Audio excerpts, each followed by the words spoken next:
হুম এ মইদুল ভাই ইয়াহু কোনটা খেতে চাও ধীরে ধীরে যাই ভালো করে পারলে পয়সা কামাবা নইলে আরে কত কষ্ট করে নাকি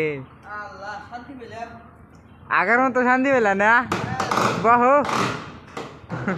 কোন কোন যায় বয়া বললো আরে দুই যে আলছে তুই যদি বয়া পড়ছে আরে এই জায়গাটা খুলতাইছি এই না হ্যাঁ হ্যাঁ क्या खोलो क्या ও তোমার মুখ চকচকে দেখা যাইতে না